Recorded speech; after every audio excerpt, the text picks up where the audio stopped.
Alright, right. So yan, mga lods, bale sa araw nito nga po pala mga lodi, ang ire-repair po natin 'tong, ah, Midea induction cooker po mga lods. So yan, bale, luma na ng konti mga lods pero at least okey pa rin po siya mga lodi.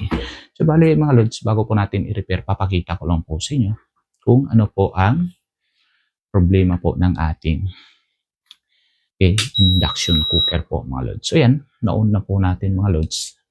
Okay, yung ating plug naka-on and power and on po natin mga lods. At ito po yung ating ano. So bale ayan mga lods, hindi niya nadidetect yung yung ilalagay po natin o kaya yung pot po na ilalagay po natin mga lods. Bale hindi niya nadidetect mga lodi. Itabi muna natin to. At ayan mga lods, bago po natin umpisahan itong i-repair mga lodi. Okay. Ito muna isang ano mga lods. Okay. Meron pa po dito isang balde na coins po mga lodi. Bali, natimbang ko po to, ay umabot po siya ng 10 kilo mga lods. So, meron na po ako dito na isang plastic po ganito mga lods. So, umabot po siya ng 42. Ganito lang karami po. 42 na po yan. So, bali ito mga lodi. Hindi po ito peso mga lods. Bali, ringgit po ito mga lods. Ayan.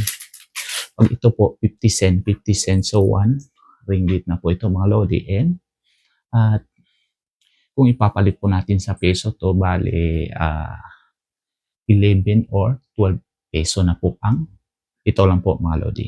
So, yan.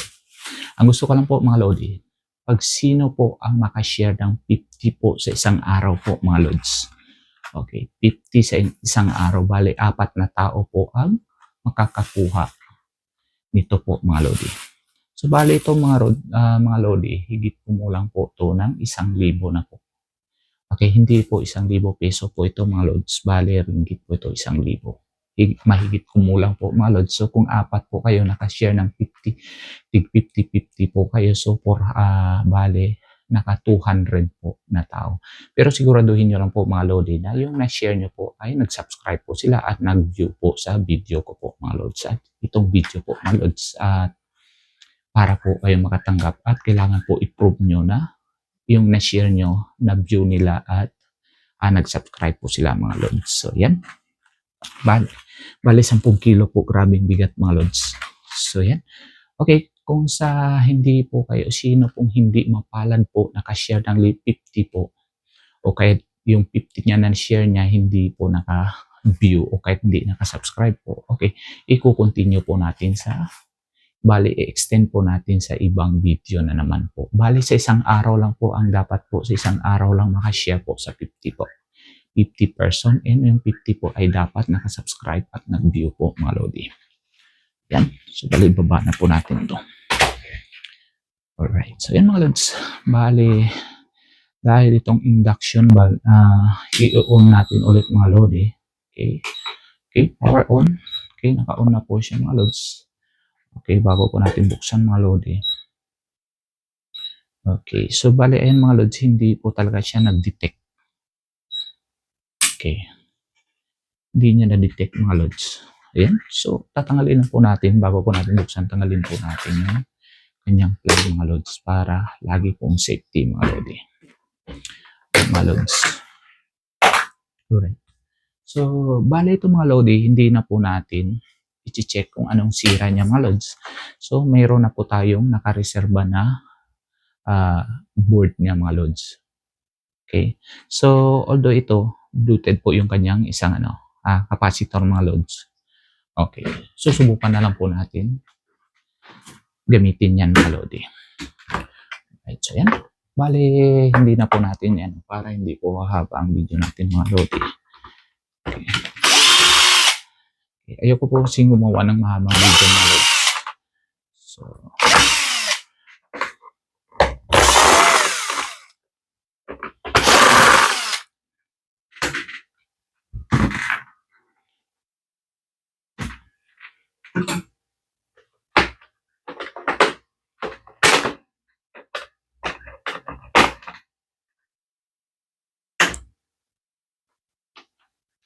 alright, so yan. So, tanggalin muna natin yung kanyang control. Okay. Bali, itabi muna natin to mga lodi para safety na po siya. Hindi po siya madisgrasya mga lods. Baka babagsak po at mabiyak po yung kanyang top.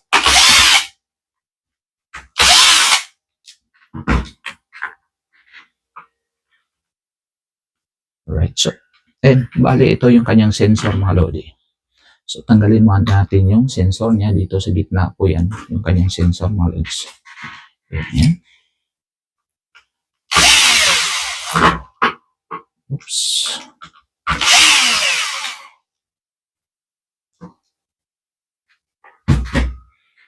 Okay, tabi natin yung kanya. Excuse me. And ito yung blower niya mga lodi. Tanggalin po natin. At dito sa kanyang board po, isang screw lang po naka-connect po dito sa heatsink mga lods. Ayan. Tapos, iangat lang po natin.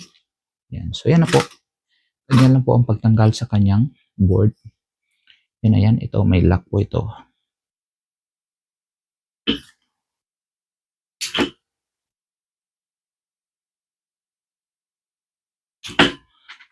So, yan. So, kung titignan po natin mga lodi, maganda pa naman yung kanyang board mga lods. Ayan. Okay. At saka yung kanyang capacitor mga lods, hindi blueted, hindi po kagaya sa ating reserva ngayon dito mga lodi. Yung blueted po yung kanyang capacitor. So, ito. Maganda pa yung kanyang capacitor. Kaso lang dito mga lods, okay, hindi na po mabasa yung kanyang value ng capacitor mga lodi. And dito po sa isa, okay, so ang capacitor niya is 450 volts to mga lods at check po natin yung okay, bale 4 microfarads siya mga lodi. Yan. Okay mga lods, so bago po natin palitan tong itong capacitor, itong board mga lods, so papalitan muna natin ng capacitor kung meron po tayong available na 4 microfarad mga lods.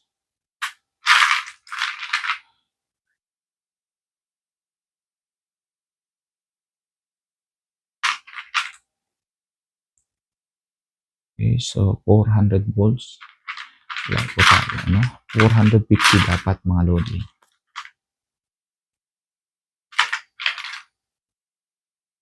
Bluetooth.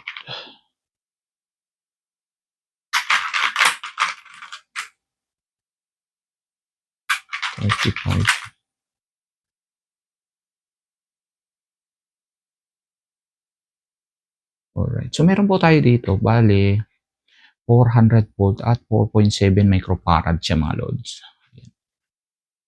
4.7 microfarad. So, bale, okay na po siya. Dapat 450 po. Pero wala po kasi tayong available na 450 volts mga lodi. Alright. So, yan. Tingin ko hindi naman siya aabot ng 450 mga lods. 350 lang. So, yan mga lods. So, papalitan lang muna natin yung kanyang okay, capacitor. Dahil kung dito po mga lodi, okay, dapat i-check po natin, i-diagnose po natin kung ano yung kanyang sira, bakit niya hindi na-detect mga lods. So, wala po kasi tayong time ngayon mga lodi. Ibig sabihin, mas mabilis po. Ito po ang gagawin po natin mga lods.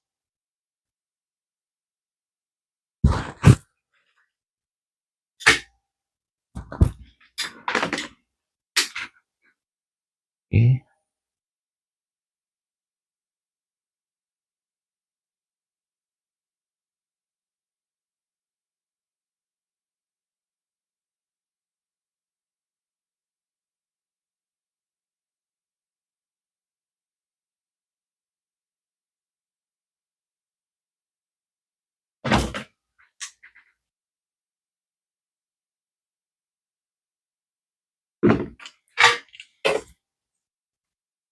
So, yan. So, bali, tatanggalin muna natin yung kanyang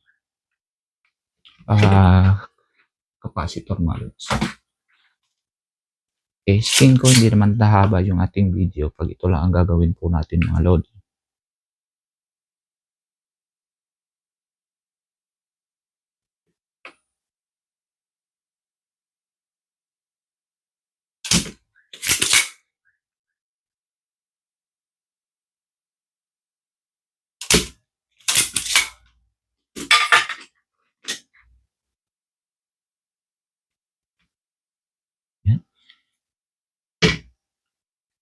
So, bali, ikakat na po natin siya.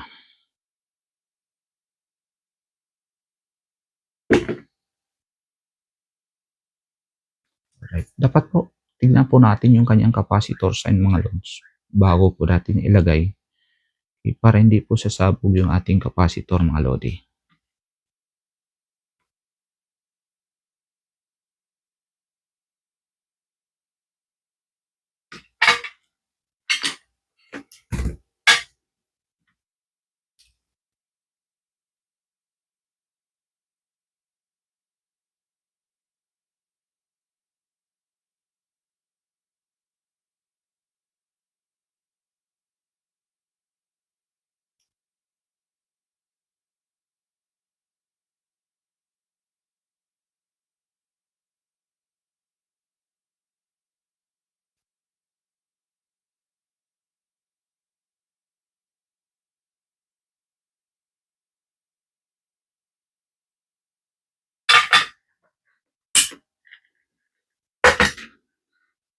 Ayan.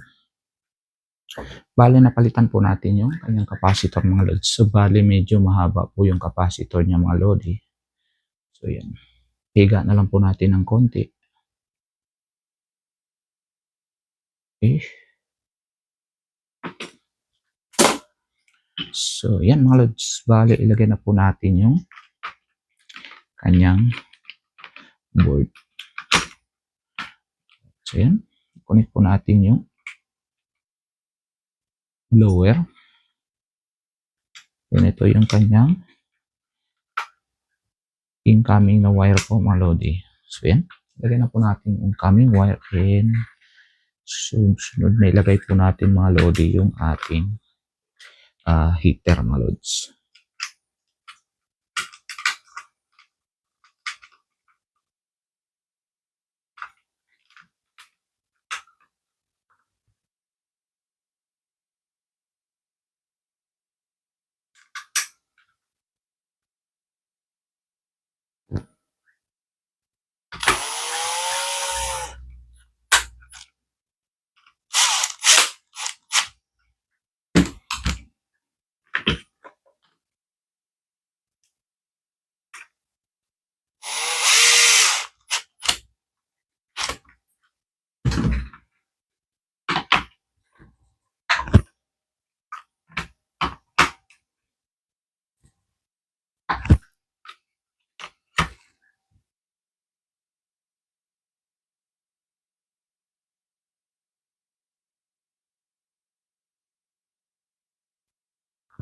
Okay, bali ilagay muna natin yung kanyang sensor mga lodi bago po natin ilagay yung yung kanyang coil. Alright, so yan. Ilagay na po natin yung coil at ibalik po natin yung tatlong screw niya po mga lodi. Okay, sobrang lakas po ng ating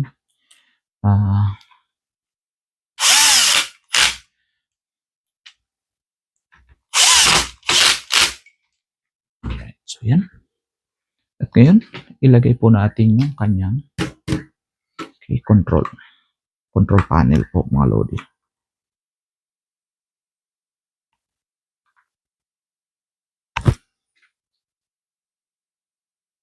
Alright, so yan. So bali hindi muna natin i-screw mga lodi. Importante po, nakalock na po siya mga lods. Yan. So mga lods, nauna po natin at i-on po natin mga lodi. And so yan. Mga lods, bali biglang tumunog po siya mga lodi. Pagkalagay lang, ayan kung napapansin nyo mga lodi. Pupulo po siya kagad mga lods. Ayan. So bali i-off na po natin mga lodi para baka hindi na po natin mahawakan yung ating tawag dito, yung plato na nilagay po natin mga lodi. Okay, so yan. Grabe. Okay mga lods, bali itabi muna natin to at palamigin po natin mga lodi. So yun mga lods. Okay, bali yung kanyang mga lodi, induction cooker mga lods, dahil mahinit po yung kanyang glass sa ibabaw mga lods. Yung cooling fan, hindi po yan titigil hanggat hindi po lalamig mga lods. So yan. Okay. Okay, i-off na po natin at itabi po natin. Okay. So yun lang. So, yun lang mga lods. So, bale hanggang sa muli po. At para sa mga hindi pa po pala nakapag-subscribe dito sa channel to, huwag niyong kalimutan mag-subscribe at pinutin yung notification bell sa baba po para lagi ka updated sa mga susunod na video na in-upload ko. So, bale, hanggang dito na lang po. Hanggang sa muli po. Maraming salamat po. Stay safe, stay creative, and God bless you all. Bye-bye.